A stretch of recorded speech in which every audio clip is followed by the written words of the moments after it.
Hi, welcome back to the Distance Podcast. We're here with Stephen Stoeffler and Matt Watson, who Matt has recorded with the Distance before, but Stephen is a new guest, and we thank you for coming here to talk about your article, um, Embracing Our Values. And then after the colon, social work progressivism in a conservative world. And it was published in what journal? International Journal of Social Work Values and Ethics. We will link to it in the podcast notes. And you do have two other co-authors. Michael Hassler and Brendan Young, right? Right. So before we get started, Matt's going to do the honors of the. Very good. The viewpoints of the contributors of this podcast are entirely their own and do not represent their employers or affiliates. So, Stephen, Matt and I read this article together. And first of all, we want to say, it's great that, this is obviously work that needed to be done. So I think the best thing to do, because Matt and I already sort of talked about this article, is for you to just briefly summarize what you did and what you found. So I'll let you tell the story instead of us telling the story of what we think your article was about. Great. So this article was a piece of a larger study. The larger study, the main focus of that was looking at full-time social work faculty members in the United States, looking at their conceptualization of poverty, what they saw as the causes for poverty and solutions to poverty. But within that, in the demographic questionnaire, I asked a series of questions because I figured that they would be, with the demographic questionnaire being the independent variables, that they would influence the viewpoints on understanding of that social problem. And so two of the questions that were asked one was a scale of kind of a 7-point scale of the liberal to conservative continuum, with 1 being extremely liberal and 7 being extremely conservative, and different markers along the way for them to answer that. Another question was about political affiliation, Republican, Democrat, etc., political affiliation. And so that was part of that study. But what was interesting with it was there's this whole other body of literature related to political ideology, political affiliation, and social work. And most of the literature that's found is about students. I guess faculty members survey their students a lot. And so they look at students' viewpoints around those ideas. And then there is some literature related to social workers, social work practitioners, and their viewpoints politically. But there's next to nothing written about social work faculty. And being in social work education and social work faculty, I thought that was a good point to capture, considering that it was a representative sample and there were over 1,000 respondents. And so what the findings were, and what was anticipated, was that it would be heavily leaning liberal, and that would be heavily Democrat in terms of political affiliation. And that was exactly what it was. And there was every indication that that's what it would be, based upon previous literature and based upon other things. I wasn't expecting anything different than that. And so then the other piece of it was not just the descriptive of being able to say, hey, here's a decent sized study where we have information about what affiliation they have and where they see themselves ideologically. But there was another piece was, and how does that influence their social welfare policy preferences? And, we can get into the definition of what ideology is and everything. Obviously, it's going to influence it because that's part of ideology, is how you understand the world, how you make sense of things, and, these pieces. So it would influence policy preferences. And so their policy preferences were very much more progressive preferences as opposed to restrictive. And the progressive restrictive was the language used by the author that developed the scale. So I continued using that language there. You could say progressive conservative, but they use progressive restrictive. And so we had some information about that, and then say, okay, and so what does this mean, right? What are some implications of this in terms of where faculty are coming from? And so we looked at, in terms of, this is the Journal of Social Work Values and Ethics, looking at CSWE, looking at NASW in terms of the Code of Ethics, looking at other literature related to the profession, and said, the students, the practitioners, the faculty, and depending upon interpretation, which I'm sure we're going to get into, with the code and other things, seem to be leaning in a direction. It seems to be directional and not necessarily neutral, and that direction is more towards a liberal understanding and value base than a conservative one. Not that it's exclusive, not that it's a zero-sum game, but that it is more in line with that perspective. And so that's what the article was about, and I'm sure there will be questions and other things, so I'll pause for that to kind of figure out where the two of you want to go with this in terms of questions that you have or areas that you want to focus in on. In terms of, I have a few sort of like, I guess before we get too much into the meat of it, I just had a few questions like, you may not know the answer to this because it may be too long ago, but I don't think you reported the age range of the participants. Do you remember, or am I missing it somewhere? No, I didn't. Okay, that's fine. I just wondered because of another question. So I didn't know if you remembered that or not. Well, I can.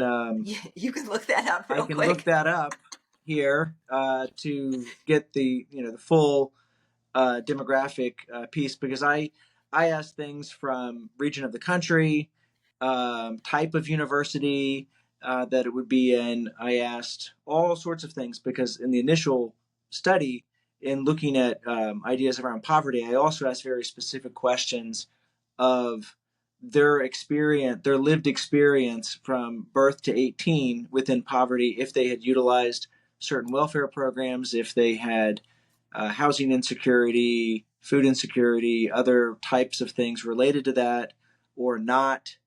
It was upwards of 80% had reported no experience whatsoever with poverty growing up, which is interesting in a profession that the first line in the Code of Ethics says we pay particular attention to the needs and empowerment, of those who are oppressed, discriminated against, and living in poverty. And yet, if 70-something percent said that they had not experienced any poverty from 0 to 18, well, we know that is very much less than the general population. Mm-hmm. Because if you look at the poverty rates of children in the United States, not just cross-sectionally year by year, but if you do cumulative over those 18 years, it's a very normative experience to experience that. So the faculty are less, anyhow. So that's a different. Yeah. Well, no, I think that's important. I was, I was kind of interested in their age and the time that they'd spent in the field, like as a, as a social worker or whatever. But I think that's really interesting because we're seeing lots of ways in which social work faculty don't necessarily represent the kinds of people that they're interacting with in the field then, that because well, most of the certainly, country also racially isn't progressive, right? And most of, and racially and those, yeah. So I actually just pulled it up directly. I could give you if you were interested. 18% were full professors, 32% were associate professors, 33% assistant professors, 5% clinical professors, 4% a lecturer, 4.5% an instructor. Average age, 18.7% were between ages of 20 to 40. Oh, so really young. Okay. So that was 18%. Oh, 18%. Okay. 57.6% were between 41 and 60, and Okay. 23.6%, almost a quarter, were between 61 and 80. So you had a pretty good range Yeah. of ages, actually. So that gets to that becomes relevant here in a minute to a question that I had. So one thing was I noticed you had like a 17% response rate. That is huge. I mean, that is really good. I mean, 10% is like have a party for 10%. Do you have any idea why you got such a high response rate? Well, ultimately, self-selection is the determining factor. Yeah. And I said this was a survey about faculty views on poverty, so that might have sparked some people's interest. Yeah, that's what I wondered, how it was presented to people. However, even with the faculty interest in poverty, I asked them what their primary area of practice is, their primary area of interest, and other things. And work with poverty was not the top area, but even though that was kind of part of the advertisement, if you will. Even though that was the topic of the survey, was to understand better their views on poverty. Yeah. So you got rid of some predictors.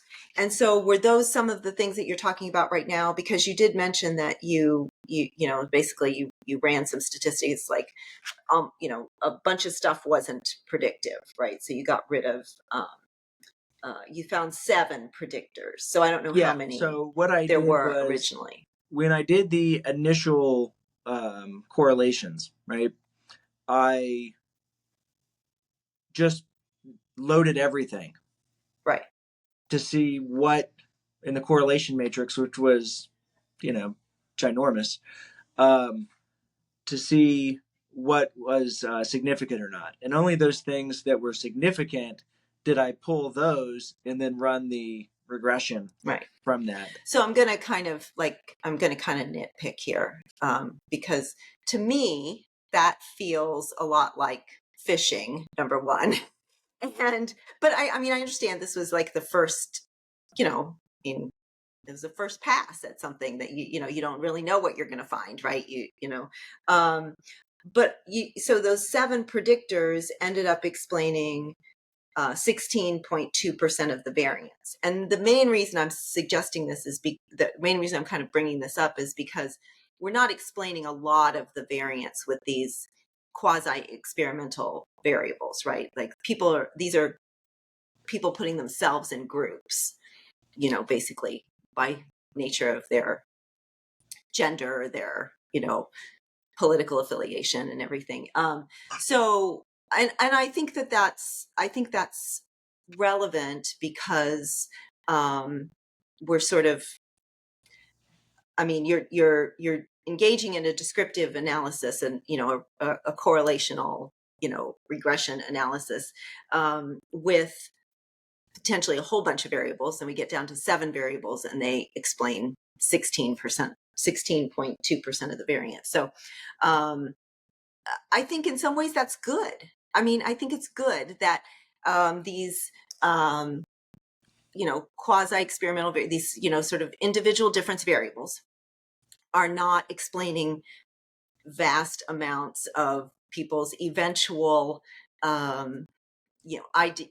ideas about social work, right?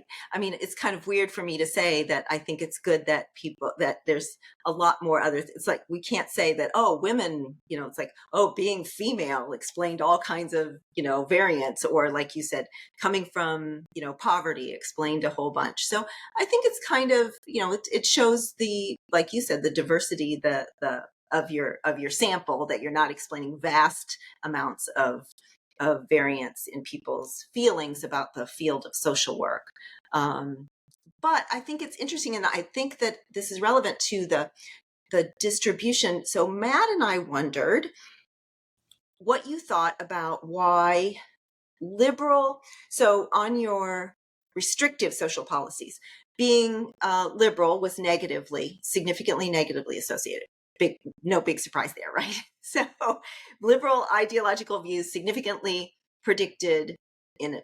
negatively predicted social restrictive social policies, but political affiliation did not. But then when we get to the progressive social policy preferences, political ideology positively predicted that, and so did political affiliation. And I think, we kind of wondered aloud if, well, let me ask you, do you make anything of that, or do you think it's just spurious,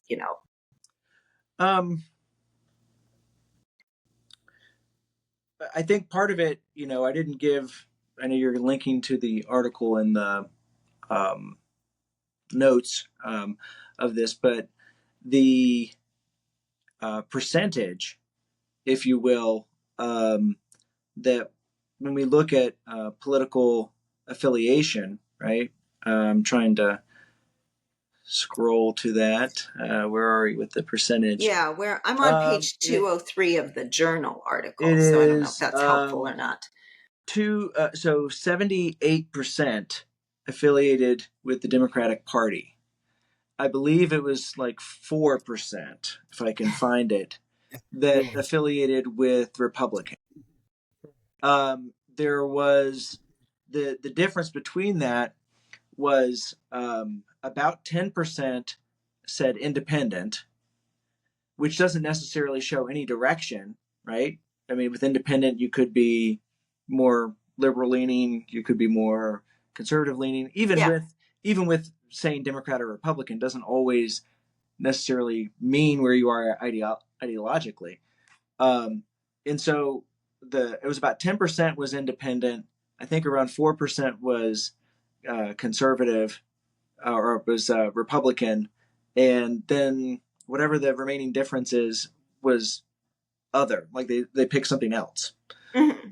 So I think because it was so strongly Democratic as opposed to so minimally otherwise, and then with the kind of you don't know necessarily which direction with the independent, I think that might have something to do with it. So I don't think it was entirely spurious or just, yeah. Well, I mean, when you have that many, because again, it's possible when you have that many variables, it's possible that there's some that are going to show up as significant or not, just simply because of the vast number. But we did think it was interesting, and we kind of wondered aloud if that had anything to do with the age of the participants, because we were thinking, oh, well, being Democratic wasn't negatively associated with the restrictive social policies, but it was positively linked to the progressive social policies. Yeah.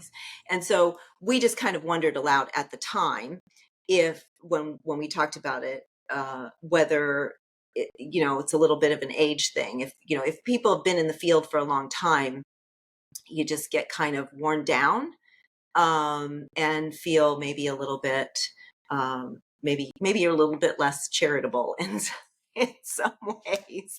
So we just wondered about about the age. And so the fact that you did have so many older, I don't know, are most social work educators former field, they used to be in the field?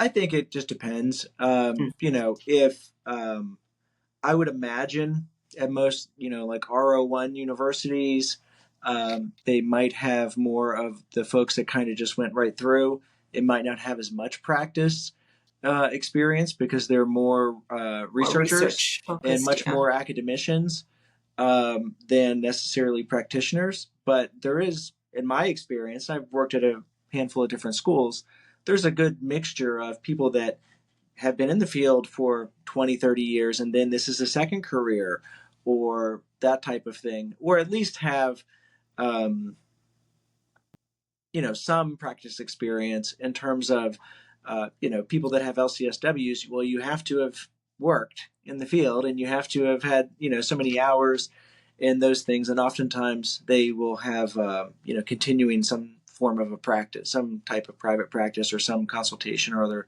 ongoing work. So there's a decent amount of practice experience that faculty bring. Um, so Yeah, I would just be, this for you have plenty of great data, so you can continue. You said this is only part of a study, so I'm sure you're looking at lots of other aspects of the data. There's lots of rich data there, I think. well, So, this was my dissertation.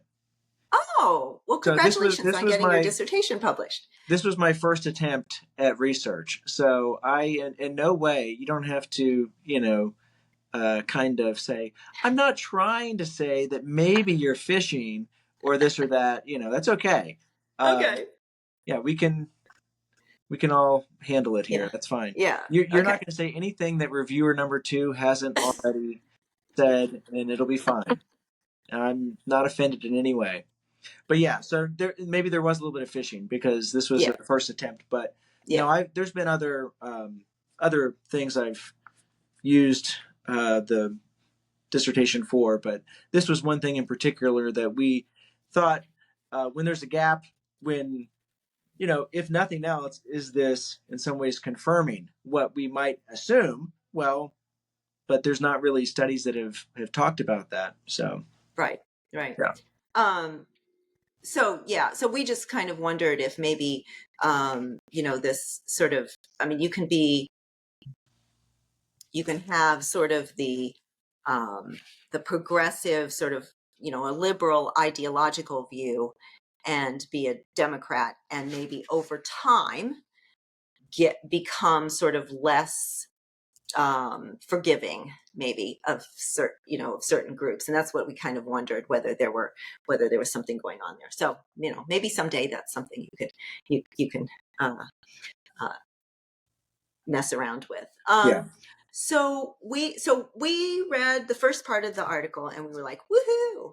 And then we got to the second part of the article, and that's where we felt a little confused. This I say we, but especially me, I think more than Matt. Mhm. And I should say, like, I'm in psychology.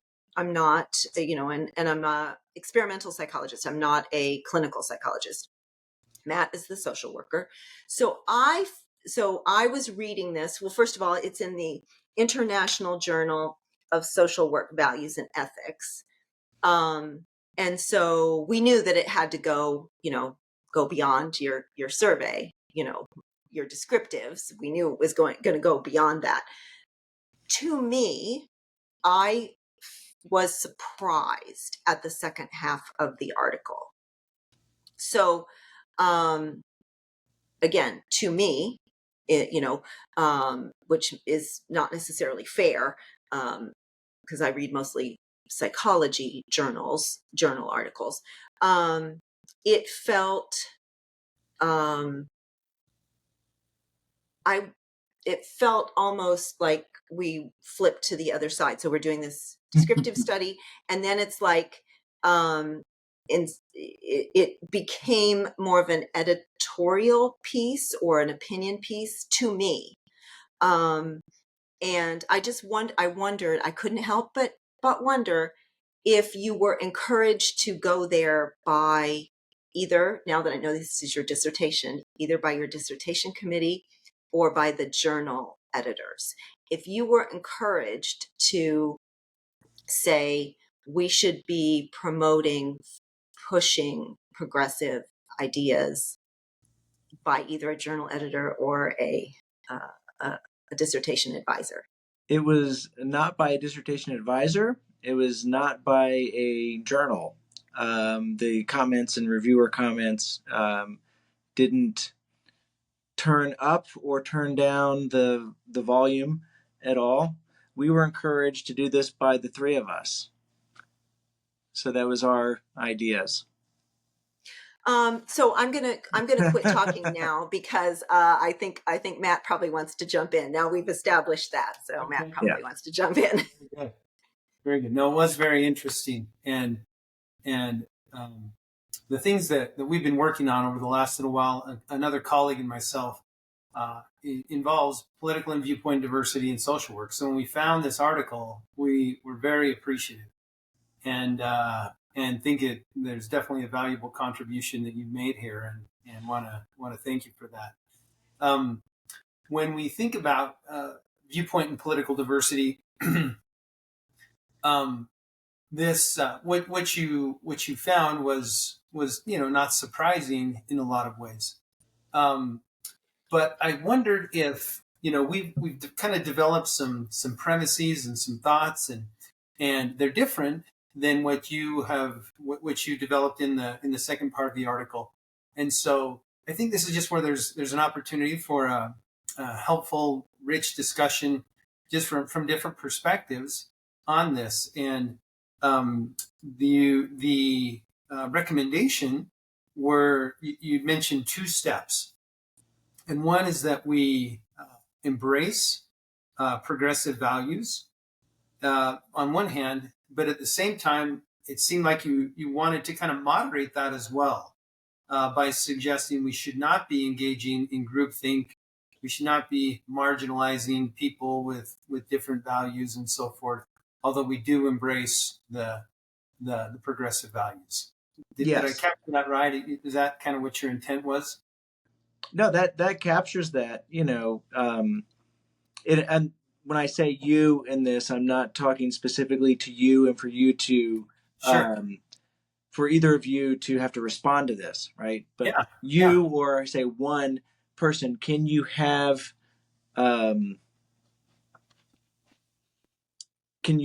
ideological views?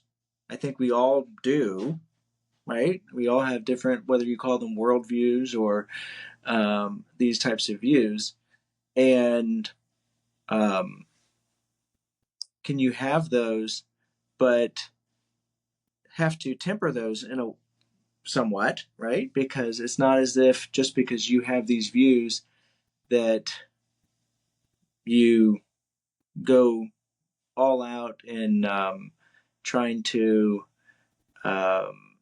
it doesn't mean that you don't also see other people's point of views. It also doesn't mean that just because you have these views that you then stifle others' views, right? Mm-hmm. So I know it seems like there's kind of in me rereading it, it seems like, okay, so we go here and then we come back, and then we go here and then we come back a little bit, right? Yeah. But if you think about social work practice in general, right? And you look at through the Code of Ethics, you look at through the EPOS from the Council on Social Work Education, that also kind of has that pattern, right? Yeah. Where we have our own views, and self-awareness is greatly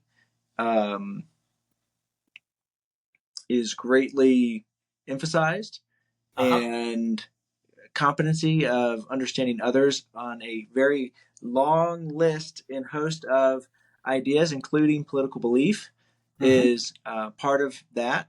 But yet, we are to uphold the profession's ethics and standards.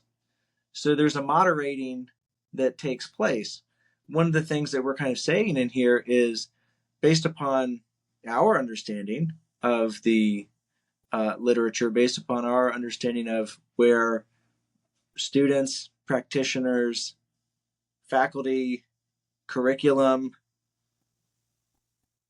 direction from professional organizations are, it is much more compatible with a more liberal ideological view. Mm-hmm. So why would we not embrace that if all the currents are going in that direction generally? Yeah. Yeah. Mostly, not exclusively, and not Sure. only, but generally in that Sure. direction. So it's not to say that you exclude others or exclude other Yeah. viewpoints, but it's pretty clear through all currents going in one direction that you would embrace that way of doing things, but not to where you are all the way left, cut off to any viewpoint, cut off to any seeing the value in other things, cut off to, only toe the line, that type of thing. But it does feel like when you say, you say educators must also ensure that academic freedom is not merely an ideal, but a practice within departments and institutions which will enable professors to maintain fidelity to their own guiding principles. I feel when I read this paper that you are advocating for academic freedom so long as it is progressive. So you're very clear that threats are from the right. You say that specifically. Existential threats are coming from the right. So that, if we go along with that, you say prepare to have pedagogy and curriculum criticized. The threat comes from the political right. And then, so you're very concerned about critical race theory, and so believe me, so are we. But I don't know that I see that balance that you're saying that you have, because we come to an example where a student who can't come around should not graduate with a degree in social work. You imply that. You say that. I can read the exact quote, but that. The profession and the social work academy must determine when the formal educational process is ended and the gatekeeping responsibility begins. And that feels like you either get with the progressive program, or you need to get out. And I'm not sure. Maybe you didn't mean that, but that's how I read it. There's always a written into the curriculum is within the accreditation standards and other things. There is a process where I think in the past they used the term gatekeeping, and they're not as savvy to want to use that anymore. But there's a process where, is it merely that people can, do well on tests and grades and things like this, but Exactly. There's usually an interview. I'm sorry, Matt. Do you have the soft skills? The interpersonal skills, the critical thinking skills, not just doing well academically. Yeah, so that as well, and that if pretty much every program says, as far as supporting and upholding, the code of ethics, right? So are the code of ethics then only compatible with progressive views? They are not only compatible with progressive views. The field of social work is not only compatible with progressive views. I would argue that it is mainly or more on the side of being compatible with progressive views than conservative views, but it's not exclusive to that. And many things, could be considered neutral. We talk about, towards the end, I think, in this, something I was reading today, we talk about that how things have become so divisive to where almost everything is political. Even things that before were seen as non-political now is considered, a political choice. Even if you think about just consumerism, political choice. I personally drink no alcohol whatsoever. That's just a personal choice of mine.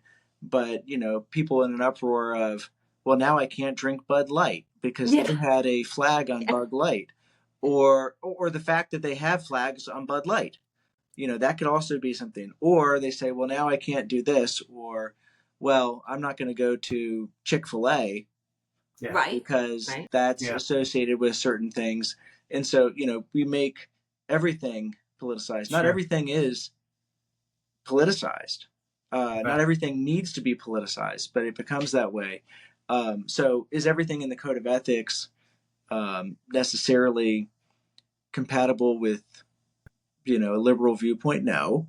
Is Yeah. everything compatible with a conservative viewpoint? No. But I would argue that it leans more and has more compatibility with a liberal viewpoint than a conservative viewpoint. Very good. So let me ask you. You asked, well, why not embrace kind of the predominant? Why not embrace what is most common? The leaning, going with the flow of liberal progressive values in social work. I think it's a really good question, and I would one of the things that we want to encourage in enhancing viewpoint diversity is we are concerned about censorship. We are concerned about self-censorship as well. And I guess the question that we would ask is, we see the clear threat from the right. The question now is, that I'd be really interested in your thoughts on, is when might there be a threat from orthodoxy on the left? Of course. One of the reasons, and it is not solely self-interest, but one of the reasons why it makes sense as a pro-social worker, it makes sense to guard against threats from either side. Exactly. Because it just, that's one of the things that we talk more about from the ideological perspective, not as much party affiliation perspective, because Yeah. it depends upon who the party leaders are at the time. Mm-hmm. It depends upon what the platforms are, and platforms change and parties change over time. And there could be threats from both sides. I mean, or from all sides, not both, but from all sides.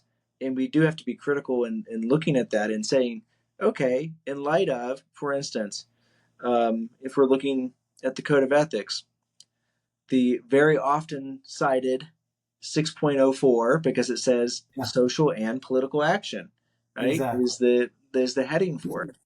If I'm looking at B, it says social workers should act to expand choice and opportunity for all people with special regard for vulnerable, disadvantaged, oppressed, and exploited people and groups. Mm-hmm. Okay, well, if we look at that just as that statement, that is not always partisan. Mm-hmm. I think in recent I would era, agree. in recent era of time, when I say recent,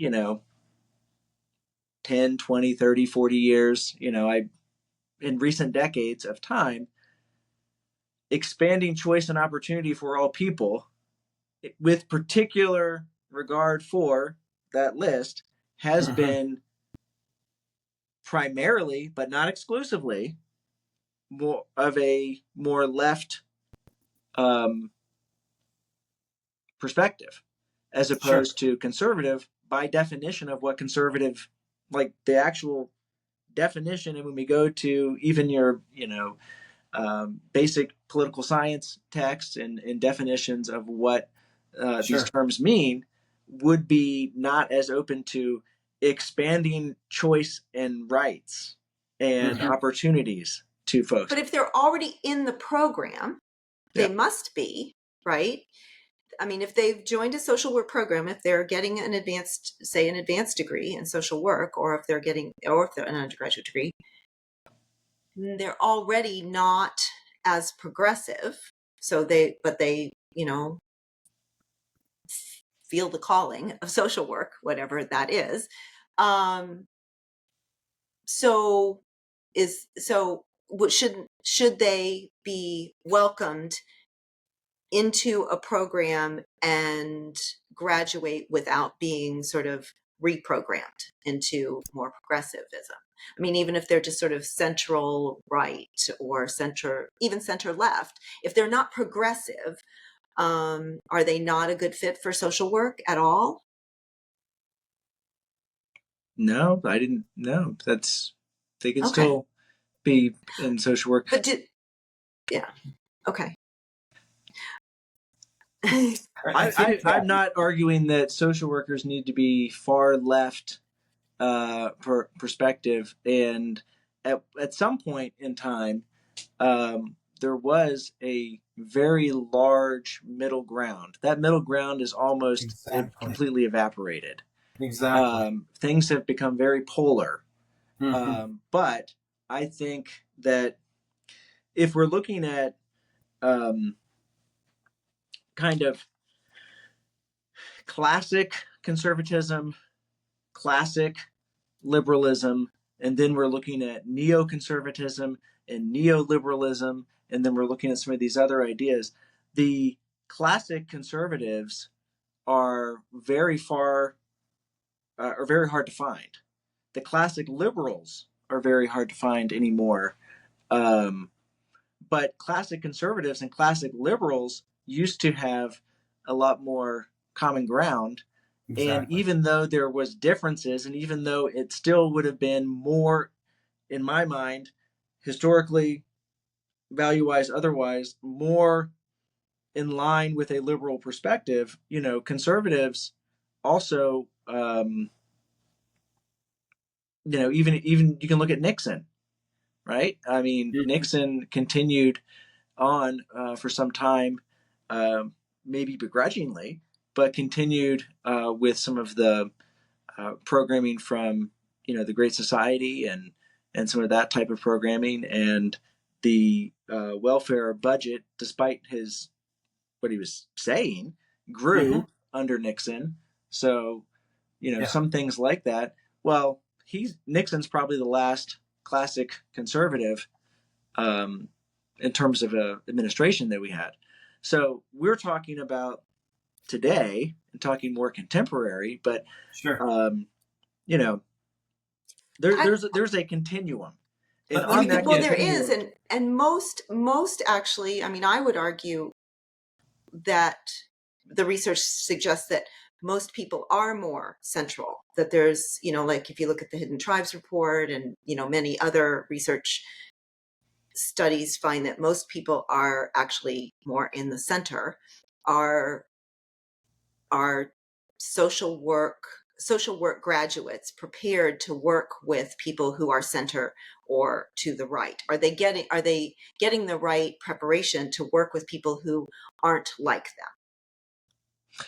yes. In terms of, so what this was looking at the academic side, primarily looking at faculty in the education side. Now, in terms of in practicing social work, and in terms of working with all client populations and what they bring,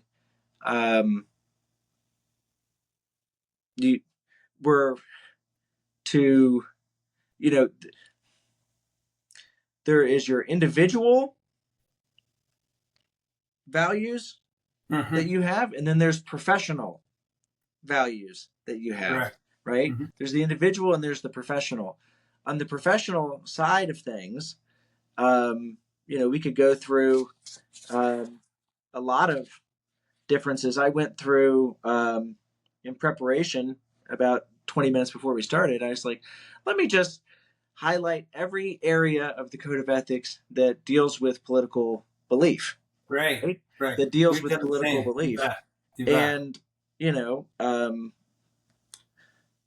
Colleagues, of standards to clients, 1.05D, understanding of political belief, is Yep. one of the many, many things listed in diversity, of having competence and understanding of that, which would entail not just understanding for of your own, but other people. You have to know other people. 1.06B, do not exploit clients for political interests. Okay. To our colleagues, under respect, 2.01B, it talks about not having unwarranted negative criticism of political belief. Yeah, boy, that's what I've definitely seen. Unwarranted, Sure. unwarranted negative criticism of political belief of your colleagues. So let me talk about, maybe just give some practical examples of where orthodoxy, I think, gets social workers in trouble, or when social work education may be compromised by an ideological orthodoxy. Through this, this project that we've been working on over the years, we've reached out to people of different perspectives, different values. A person who's much different than I, we've had a number of interactions. He asked the question: should a social work intern, a student, be placed at a site where certain things were in place? So let's talk about a homeless shelter. You live in a rural community. There's a homeless shelter. It's run by a Christian church. The Christian church does not want this homeless shelter to become a place where people go to have extramarital sexual contact. And they want to preach Jesus. And so they have the people come in, sign a contract that says they will not engage in extramarital sex. And I think he said a homosexual sex as well. And he also said that they needed to declare their belief and their acceptance, not their belief, but their acceptance of Jesus as their Savior. His question was, should that organization be an authorized practicum site because of the values that they hold? We had a nice little conversation there. And while their values may be different than mine, my question would be, can they practice social work while having guidelines or standards or beliefs about how they go about their service and the services they provide? And they are discriminating because of those beliefs and those practices. Should that be an approved, site?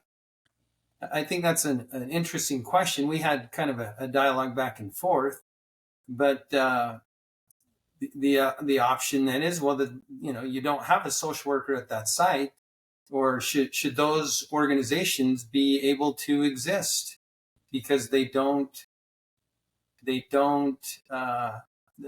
approach is not exactly like some might interpret the code of ethics.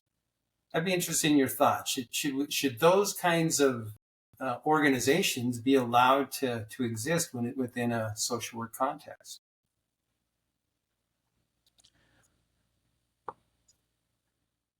Well, that particular scenario, the first couple things in terms of an organization saying about behavior, if they don't want people engaging in sexual intercourse on their premises, whether it's heterosexual, homosexual, or whatever, sure, they could. That to me seems like that is permissible as an organization to say that we have certain behavioral guidelines. Pretty much every store I go into says you have to have a shirt on and you have to have shoes on. Yeah. Is that discriminatory? Do social workers work in places that require people to have clothing on? That's discriminatory, right? Good point. But the point that I could see where this is quite a ethical issue is not that they have to then that the were you saying the clients attend the people experiencing homelessness have to declare faith in Jesus Christ in order to receive services? That was my understanding from what he said. That to me that's a sticky point. It's one thing if it's because of various protections constitutionally and Mm-hmm. legally about the staff that work there, that they may Mm-hmm. have some type of doctrinal or faith statement that is required is one thing, but to require the clients Mm-hmm. to have some type of formal profession and documentation of their faith, to Their me, acceptance. Yep. that's you know that's very dicey. Mm-hmm. That's an issue. Um, So you would be okay if, correct me if I heard this wrong. You would be okay if there was a staff requirement that the staff could consent to that type of an arrangement, that they had to be believers in this organization, but not for the client. Is that correct? I'm going off of common practice that I'm aware of, Yes, and every agency of that type. exactly. But when it comes to serving the folks, then that's Yeah. Okay, because if you are there, that's where I think there's room for the conservative Christian in social work, because those types of organizations are sites where they can serve, where they can practice. Because many faith-based organizations need social workers. They're benefited by social workers, and so to have somebody who and the Supreme Court has ruled, this is pre uh, Barrett and Kavanaugh and so forth, ruled that faith-based organizations can discriminate, because otherwise you'd have a Catholic priest wanting to be the Jewish, the Jewish rabbi. no, because to me the issue there is the power dynamic of a person that's in need Mm-hmm. of help, and that the first line of the code of ethics is something that I repeat frequently in all my classes. The primary mission Mm-hmm. of the profession of social work is to help meet the basic human needs of all people, Mm-hmm. with particular attention to the needs and empowerment of those who are oppressed, discriminated against, or living in poverty. So, meeting the Exactly. needs of all people, and to me, that is a manipulation if you have as a requirement that somebody So, has to. so I want to make it clear that I'm Yeah. not necessarily agreeing with that organization, Oh yeah, I'm but just saying. To me, yeah, that's an ethical issue to yep, require somebody to declare to their belief. adhere to a particular religion in order to get a piece of bread or to get a bed for the night or to have mental health therapy or to whatever the service might be. To Sure. me, that would So, be something that I would uh, think would be a major issue. However, okay. the other piece it wouldn't be. No, So let there's me give you another one. Let me give you another just example. These are just examples and dilemmas that I think it's just there's value in talking through some of these things. Another colleague that I've recently talked with, she asked a question in a social work class: "What is gender?" Because a student was talking about how anything gender could be anything. And so she picked up a marker and said, well, is this gender? She picked up a napkin and said, is this gender? She then asked the question, what is gender? And ultimately, she has not, she's lost her employment. She was under investigation, and she didn't toe the progressive party line, if you will, or the progressive principle of gender affirmation. Whether it's the progressive line of that, or if, and people can have different opinions around some of these things, but the asking if a person was a napkin to me is disrespectful or dehumanizing. But that's not maybe what she that asked. you said, picked up a napkin and said, "Is this gender?" But that wasn't asking. She wasn't describing the person. Yeah. The student was making a statement or a claim. Oh, okay. And this person was asking her to articulate or defend that claim, Yeah. provide some basis for that. So she was. I think with anything, even if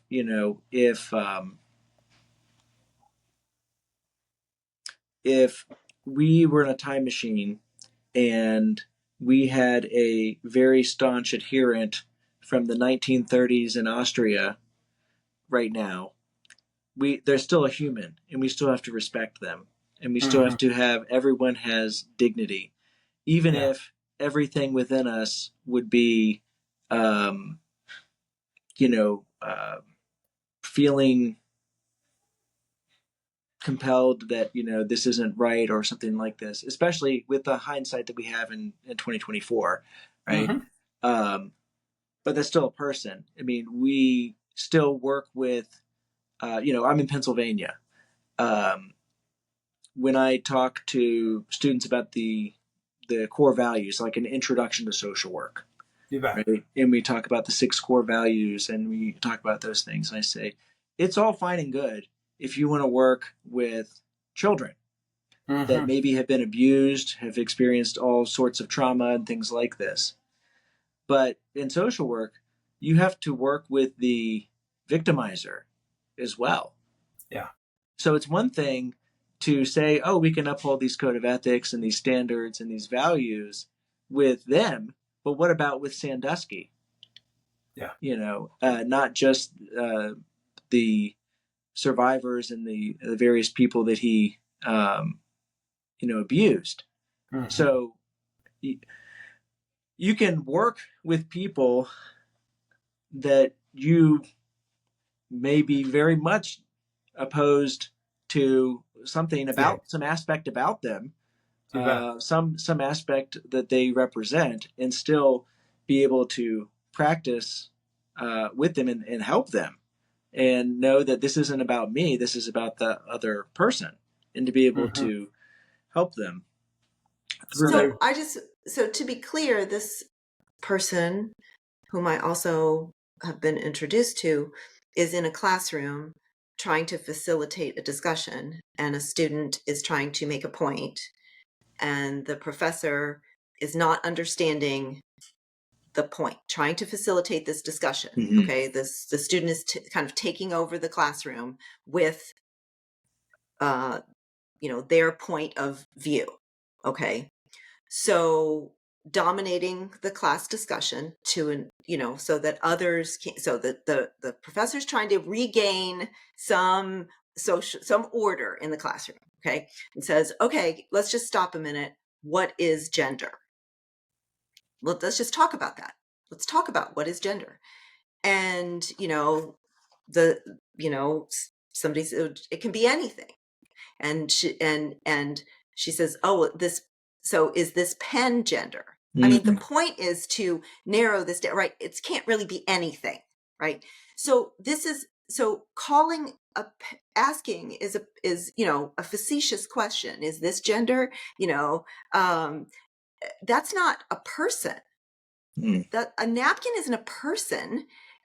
She's saying a word can it, and look, in other languages, a napkin, I don't know about a napkin, but in other languages, things do have genders, right? So an apple in Spanish versus German. So one has a gender attached to it. So actually our language is kind of unusual that we don't have those gender things. But so I'm kind of, the fact that I'm just kind of confused, because the immediacy was the person, calling a pen a person, or calling a person a pen or something, which it's not what happened.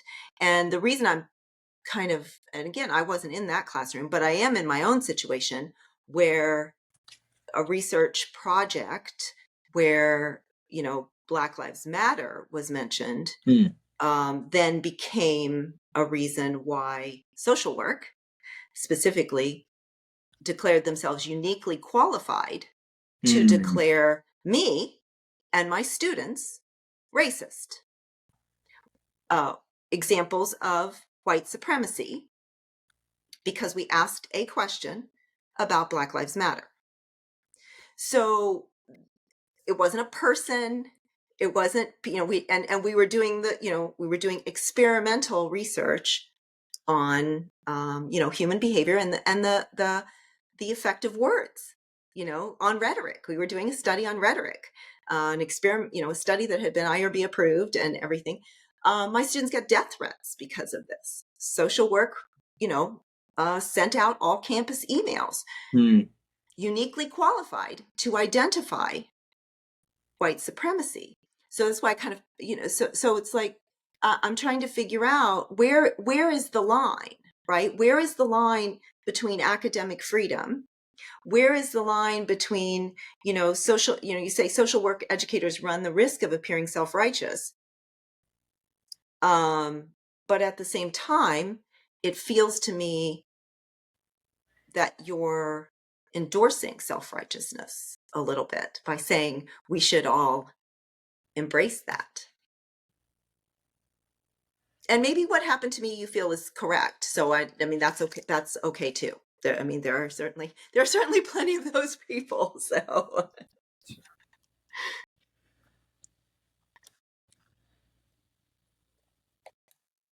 I only have your perspective on the yeah, situation, absolutely, and it absolutely. obviously seems egregious, the way in which you shared that. So I can't really speak with Right, anything but about you're your right. That would be totally from my perspective. particular situation. But I think this idea of um,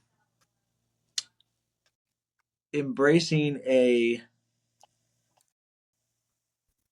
liberal viewpoint does not necessarily mean that we say that we are the experts on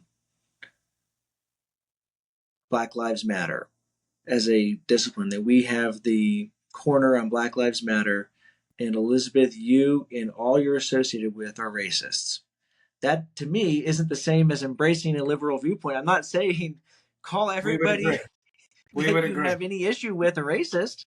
Yeah. That's not what that means, right? Like if I was looking at, if I pull up this idea of some of, if I'm looking at liberal, right?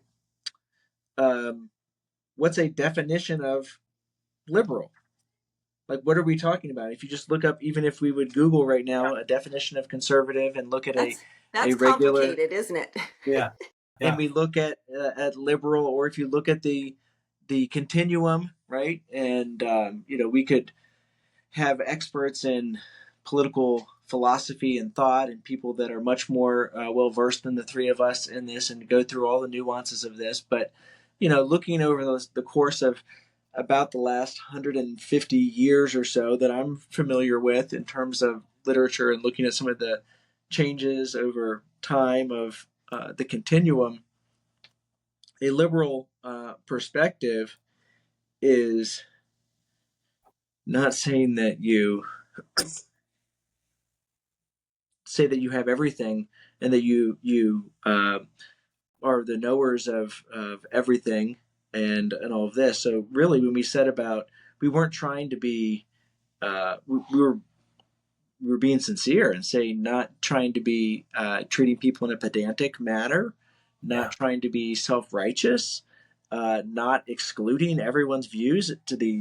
We talk about, you need to have space for various opinions, not just showing one opinion, and you need to treat people respectfully in the classroom. we talk about, some of the scholarship that says people have felt stifled and bullied and Yeah. things to this nature. If there are not every conservative position, not every ideological position is counter to what we would see as a social work position, but if there are those times in which there are things that are running counter ethically to social work, then it should be addressed, not just to Yeah. ignore it or I just would agree. accept that there are value positions and things that would be, yeah. And so that, Well, yeah, Dr. Stoeffler, you are obviously wrestling with things that we wrestle with as well. There's no real clear easy answer here, and so we have talked about your article and some of your thoughts, and we really appreciate that. I'm glad that we've had this conversation. I wonder if I could propose or just tell you, do you mind if I armchair author here and invite you to now critique where I might have gone with your research? Would that be okay? sure. So please critique. Again, we're not hurting your feelings. You're not going to hurt ours. What if instead of embracing progressivism, we embraced viewpoint diversity? And that seems to go really well with your second goal, which was that we avoid groupthink and hyperpartisanship. That aligns very closely with that. And so what that might mean is that in social work education, we invite a student first to articulate and define their own values. Self-awareness is critical. Look at their own history, look at their own experiences, look at the things that matter most to them, and recognize that not everybody's going to believe the same and or going to have the same values. Some might want a larger federal response to poverty. Some may want a more localized response to poverty. Some may want to address their poverty needs through local communities, faith communities, civic organizations. Others may want a larger systemic response. But you come to kind of get to know yourself, and then you seek to humanize other people's perspectives. You strive for the dialogue that I feel like we've had here this evening, and that you strive to understand one another's perspective and understand the moral foundations for the beliefs that you are espousing. And then we invite the student to take a look at the code of ethics. And we say, you take your values and you have to figure out, how does this mesh with the code of ethics? What are you going to struggle with? Where does it feel like a good fit? And then they themselves wrestle. They can self-select populations where they might serve. But this all starts within the context of just, social work does include people who are conservative. It includes people who are liberal. It includes people who are libertarian. It includes people who are progressive, who lean in those different things at different times of their lives. And if we seek to humanize, we dialogue across differences, and we stand for ethical principles, we integrate those things into ethical principles, then social work doesn't necessarily have to be ideological as much as it is principled. And social work values can align with conservatism as well as in different ways than they may align with progressivism. It could expand the tent of social workers. It could expand the number of social workers that are available in a world that really needs social work. And perhaps it could bridge ideological divides and a polarized world where if somebody with progressive values can articulate and communicate with somebody who's conservative, and somebody who's conservative could articulate and communicate with somebody who's progressive to find real solutions. Please poke holes in that. Tell me your thoughts. It sounds really nice. It sounds really good. It really does. And probably most of that sounds like that could be ideal and would be very helpful. Now, with each of those items, kind of fleshing out how you go about doing that, and you did give some, in actually for a advanced family policy class, that's one of the first day activities with the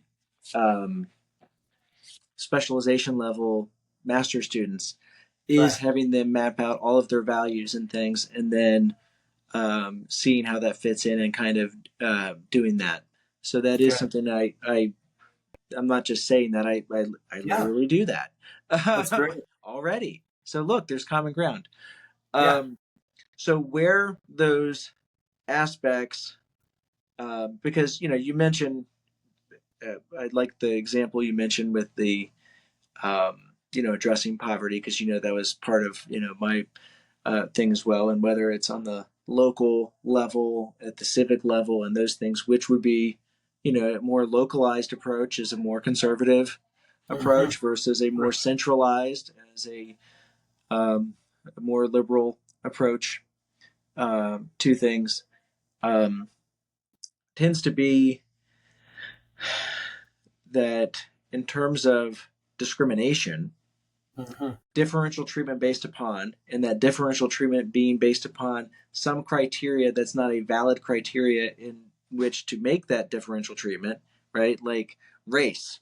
Race Mm-hmm. shouldn't not allow someone to have a Exactly. job because of their race, right? Exactly. If, when we look at all the studies of the same exact resumes and everything, but they changed the name, or even more so, there was a big study done Yeah. where they interviewed live. They said, as opposed to the cold call or the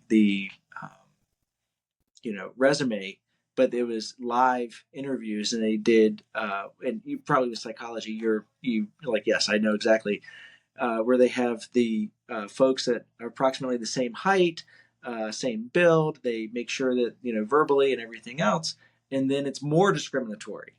They even Mm-hmm. have a worse time getting a job with the person of color, even if on paper they're the same and they do their very best to present the same in person. They still get a more difficult job or harder time being hired.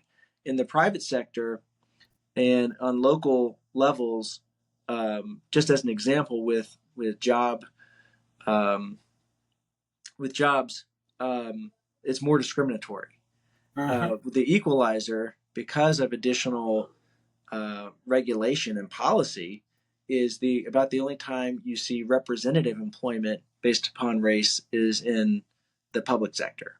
In the private sector, you don't. It's much more discriminatory, and it's the policy that's in place that allows it to maybe help to provide a little bit more opportunity. When we look at the code of ethics, we can see um, the when we say social justice, and I appreciate from a previous podcast of yours that I looked at how social justice is not just the domain of a liberal or like there's social justice has many different ways of looking at it. It's not the ownership Exactly. of one particular group to say they have social justice, but in the area of social justice, in particular with social work in the code, it calls out employment.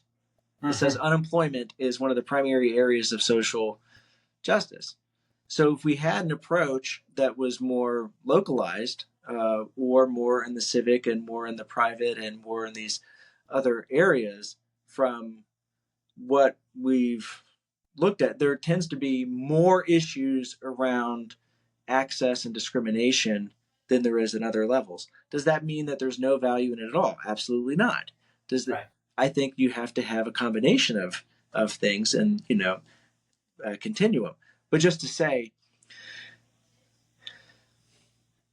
I think viewpoint diversity is very important.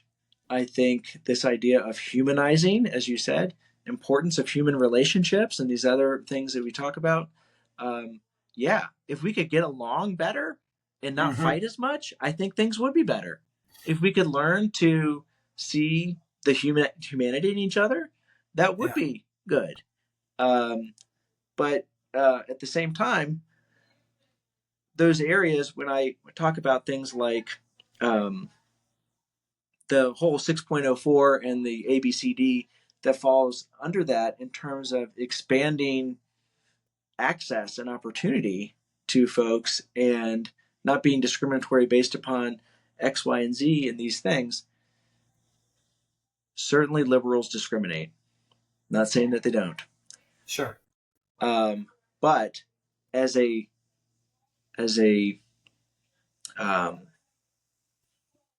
in certain values, not that other people don't have certain values, but certain values are played up more by certain folks than others. I don't see a lot of conservative platforms or others saying like, let's try to address discrimination. Let's try to, have more opportunities, or, some of the things that we're seeing there. The way it fleshes it out is it tends to be not exclusive to, but primarily in the domain of a more liberal perspective.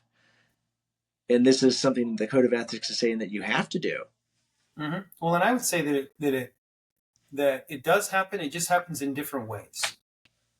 That if you look at conservatism currently, I mean, it's evolved over time.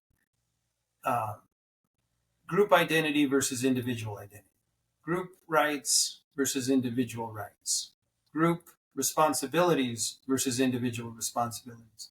Where things are at today with, an emphasis on, checking our privilege and checking all the boxes that we do with regards to privilege and those kinds of things. There is a real strong emphasis on groups rather than individual, where did we lose? Oh, okay, we got it. There's just an emphasis on group rather than individual right. And individual rights and responsibilities is currently in today's climate a conservative position. Taking things out of context, I think where I would agree with you is that when you take something and move it out of its lane, there's no lane for race. There's no way that can you think of anything where race is relevant? There's no lane for it. And so that's been called out. And so and what I'm saying is that's why racism is so deplorable, is because it's so obvious that racializing anything, where does that make sense? It just doesn't make sense. It doesn't make sense in a pluralistic society. So my point is just saying that conservatives do appeal to the Code of Ethics in a way that is different than liberals or progressive people, but there's room to address it. There's room for both. In the individual versus group, right? We have something called person and environment, and community, and this idea of both. In looking at poverty in particular, that's my main area of focus, and looking at lots of pretty much everything that's I shouldn't say everything, because let's not seem self-righteous, I shouldn't say everything. That's all right. I've read a lot of things from Sure. around 150-year span of time that's been written about poverty in major studies. And, of course, all the seminal works, but looking at this, and there's just, if you want an opinion, if you want a perspective, you can find someone that's going to support your perspective. Exactly. But when you start to do kind of like a meta looking at things, then you start to, maybe see a bigger picture. And the vast majority of poverty in the United States is more structural in nature than individual in nature, in terms of like the economy, political factors, other things, where the locus of control for most, not all, but for most of the poverty is beyond the control of the individual, right? Is beyond the control of the individual. But is there individual factors? Yeah. Do individual things, or they're a part of that. Now, most of the American population generally believes that poverty is primarily an individual domain. And they very much see it through a moral lens, and see that if you're poor, then that is speaking to your work ethic, or that you must be addicted, or that you're immoral in some way, or all these other types of things. And if we base our social welfare policies on a more individualistic viewpoint, which, as you said, in modern era, that is a conservative viewpoint, is to be more individualized in that viewpoint, then it will be of some benefit, but it's not really going to address things, as opposed to a more structural. If the source of the issue is more structural in nature, then you need more structural solutions.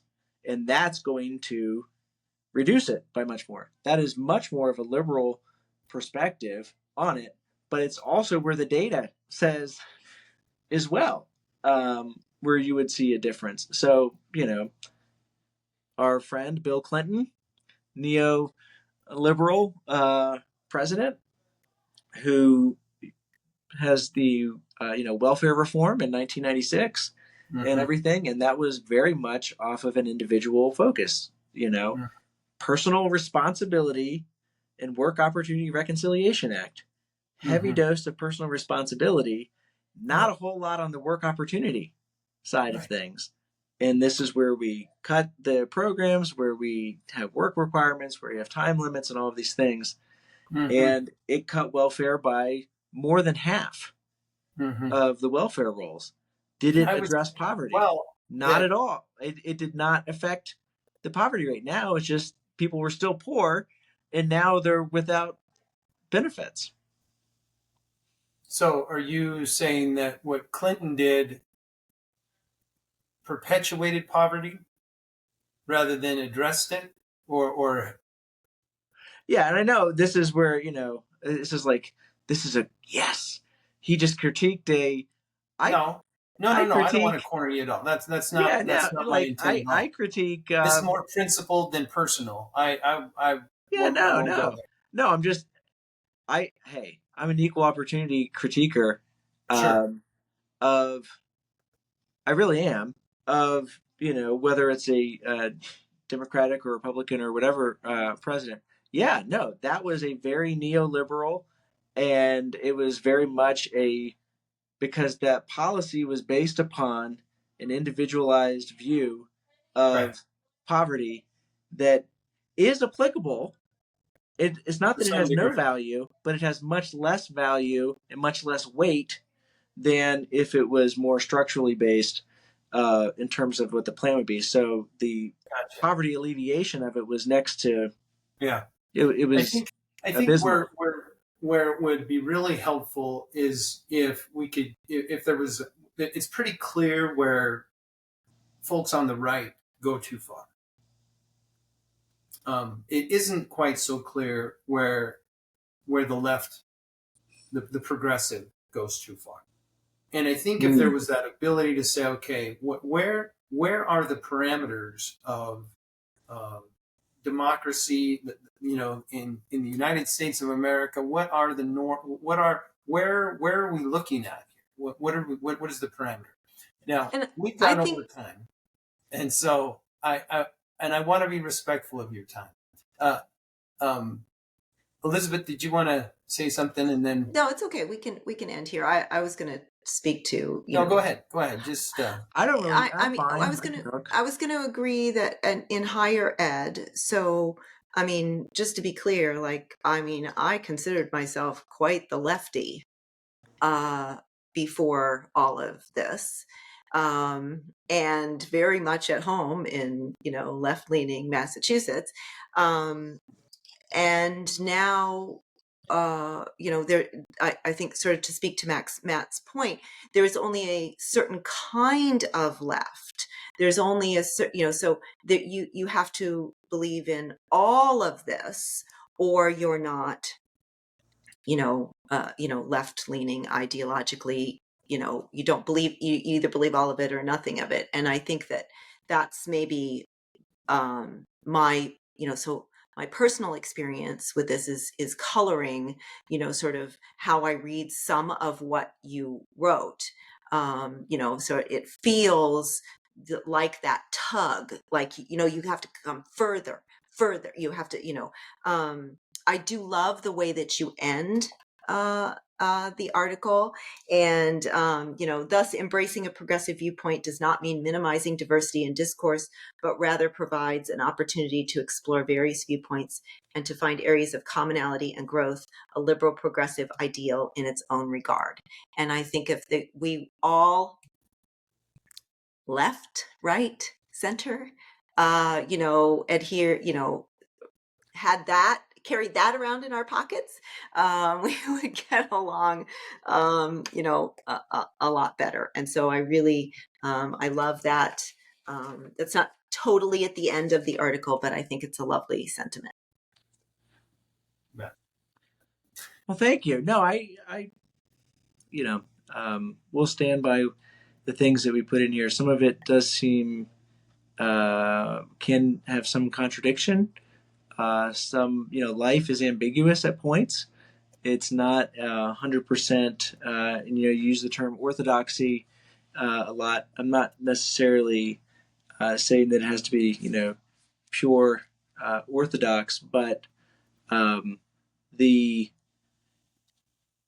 what we as a group of writers and what we were looking at is saying that it appears as though social work is housed more in the left, when we look historic, not every era and every time. And it's not to say that it's exclusively or only in that area, but that a lot of the threats, and as you mentioned, the threats that we brought up were from the right. We weren't bringing up, we don't have a counterbalance in the article and say, and here's some threats from the left. But it appears to be more left, nested in the left, right? Where you said, where's that line? How far left? How far left would you go? That type of thing. Extremism on either side, this is me, is very scary. Yeah. On either side. We are more being pulled in polar, and there's less in the middle, and there's more going to the edges, I believe, now than in the past. I think embracing the values which we have interpreted as being more compatible, or at least expressed in the left, we say that's okay. It's okay to, as far as social work identity and these things, to be over there more, but not to say that that's the only way, not to say that it's all or nothing, not to say that we don't listen to people, we don't include people, not to say that there isn't value and insight on sides. But where, where there are issues that you hold up to the light of the code of ethics and to the other areas where it seems very counter to that, that we should be able to say that. Now, not in an abusive manner, not in a you must be silenced and I'm going to get you kicked out and, all that type of stuff, type of a manner. But we should be able to say that. And likewise, if there are things that come from the left that are also not conducive to social work or to the code, then that also is something that would have to be called out. Oh. That we agree on. So very good. One last question in a sentence or two. What does it mean to you to be pro-social? What does it mean to be pro-social?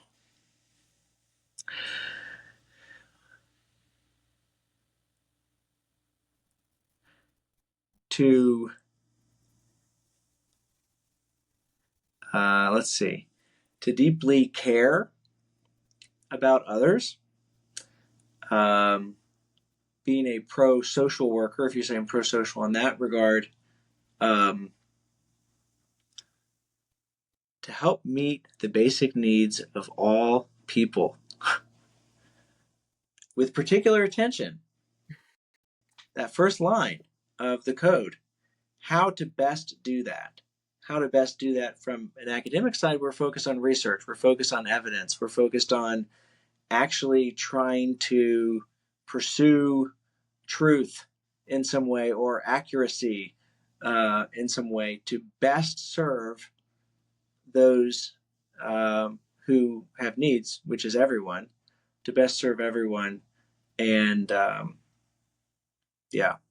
so being open to that is pro-social.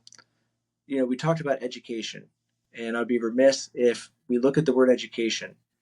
And if you look at the Latin behind education, within it, the meaning of education is death.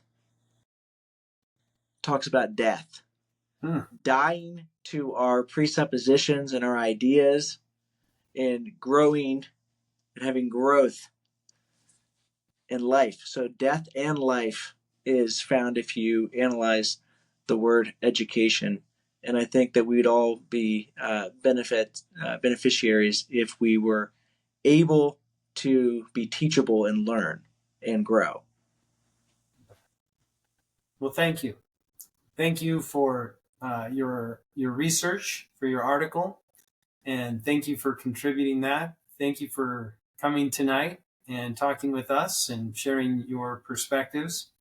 And I think that's evidence of your pro-sociality. So thank you very much for your time and your willingness to discuss. And I hope that we can continue discussions in other arenas, perhaps with your colleagues.